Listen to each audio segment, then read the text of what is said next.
بسم الله الرحمن الرحيم وتعاونوا على البر والتقوى ولا تعاونوا على الإثم والعدوان صدق الله العلي العظيم সবাই দুরূদ শরীফ পড়ি আল্লাহুম্মা সাল্লি আলা সাইয়্যিদিনা ওয়া হাবিবিনা ওয়া মাওলানা মুহাম্মদ সাল্লাল্লাহু আলাইহি ওয়া আলা আলিহি ওয়া আসহাবিহি ওয়া বারাকা ওয়া সাল্লাম। শুকরিয়া আদায় করতেছি মহান রব্বুল আলামিনের দরবারে। রব্বুল আলামিন এই রোগের ভিতরে কষ্ট স্বীকার করে সমস্ত কাজকর্ম বাদ দিয়ে এই নির্বাচনী এই সভায় আমরা উপস্থিত হতে পেরেছি। শুকরিয়া কারণ সবাই বলি আলহামদুলিল্লাহ। আমি শুনেছিলাম 10 মিনিট গলা চিপায় আমার বড় ভাই, বড় জামাই, আমারও জামাই মুফতি মাওলানা আবু বকর আপনাদের এলাকার সন্তান, তার অবস্থান হাত পাকা প্রতীকের পক্ষে অনেক ভালো। এটা আমি দূরে বসে শুনেছি, কিন্তু আজকে আমি এখানে আসার পরে আমি যখন হিন্দু বাবুদেরকে, দাদুদেরকে দেখলাম, আমার ভাইদেরকে দেখলাম, আপনাদের উপস্থিতি স্বতঃস্ফূর্ত দেখলাম, দেখার পরে আমার মনের ভিতরে এখন এইভাবে আস্থা জমেছে যে আল্লাহ যদি কবুল করে 12 ফেব্রুয়ারি জাতীয় নির্বাচনে আল্লাহর রহমতে হাত পাকা প্রতীকের প্রার্থী আবু বকর আল্লাহর রহমতে বিজয় দান। এখন কথা হলো যে আমি এখানে আসার পরে আমার অনেক দায়িত্বশীলদের থেকে, আমার অনেক ভাইদের থেকে আমি শোনার পরে দেখেছি যে আবু বকর প্রার্থীর ব্যাপারে সকলের কাছে অত্যন্ত গ্রহণযোগ্যতা লাভ করেছে। এই জন্য আমরা গর্বিত যে আমরা আপনাদের আন্তরিকতা সম্পন্ন এবং আপনাদের মনোমত প্রার্থীকে আমরা দিতে পেরেছি। এখন দিতে তো পেরেছি ঠিকই, কিন্তু ভোট তো আমরা এখানে দিতে পারবো না, ভোট তো আপনারা দিয়ে বিজয় করতে হবে। এখন আপনারা বিজয় করে ফুলের মালা তার গলায় পরাবার জন্য কারা কারা রাজি আছেন হাতুড়ে দেখি তো, সবাই হাতুড়ে দেখান তো, আল্লাহ দেখো। আলহামদুলিল্লাহ, আল্লাহ কবুল করে নেন। এখন কথা হলো ইসলামী আন্দোলন বাংলাদেশ, আমরা রাজনীতি করি কেন? নিছক ক্ষমতার জন্য নয়, আমরা রাজনীতি করি ইসলামের কল্যাণের জন্য, দেশের কল্যাণের জন্য, মানুষের কল্যাণের জন্য।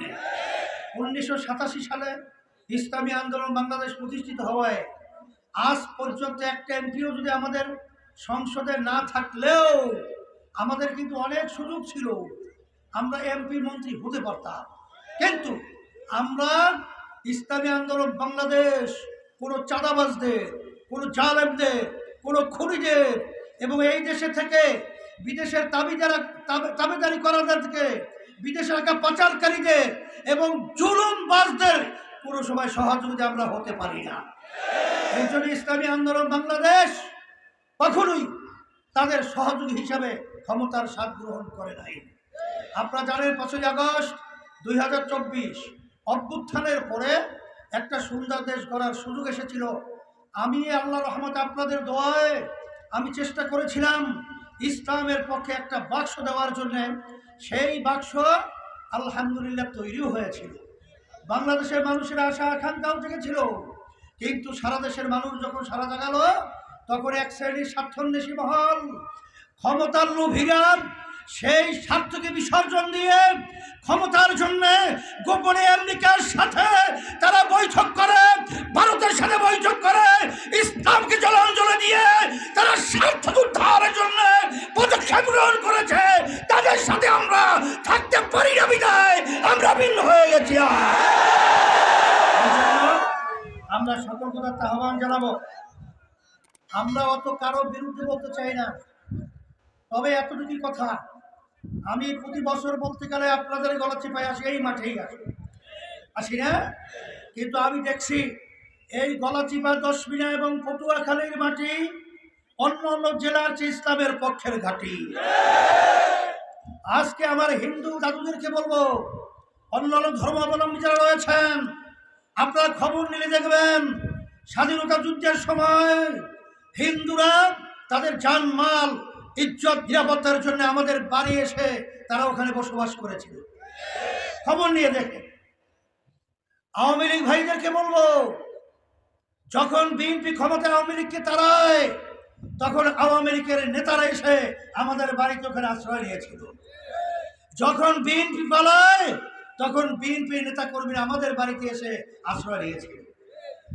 ইসলামী আন্দোলন বাংলাদেশ আজকে হাতপাকা প্রতীকের যদি আপনাদের প্রার্থী আবু বকর বিজয় হয়, আমি আপনাদেরকে জাতীয় কণ্ঠে বলবো, আর আল্লাহর রহমতে আওয়ামী লীগ, বিএনপি, হিন্দু সহ অন্যান্য ধর্মাবলম্বী যারা আছেন কেউ আল্লাহর রহমতে পালাতে হবে না। সবাই বুক ফুলিয়ে আপনারা এই জমিনে বসবাস করতে পারবে। আর সাথে সাথে আমাদের জামাই হিসাবে বলছি, আল্লাহ যদি তাকে কবুল করে তাদের মুরব্বীর দায়িত্ব হিসাবে আমরা পালন করব এবং প্রতিটা মানুষের মুখে আল্লাহর ভজন করবে হাসি ফুটাতে পারবো। এই জন্য আমি সকল ক্ষুধার্ত আহ্বান জানাচ্ছি যে আসেন, আর দিন কিন্তু বাকি নেই, কয়েকদিন। আমরা রাত্রকে রাত্র বলবো না, দিনকে দিন বলবো না, রুটিন পরিবর্তন করে আমার ভাইদের কাছে যাব, আমার মা বোনদের কাছে যাব, হাত পাকা প্রতীকে ভোট দিয়ে এই 12 ফেব্রুয়ারিতে তাকে বিজয় করার জন্য আমরা কে কে চেষ্টা করব হাত ধরে আল্লাহকে দেখাই। নারায়ে তাকবীর,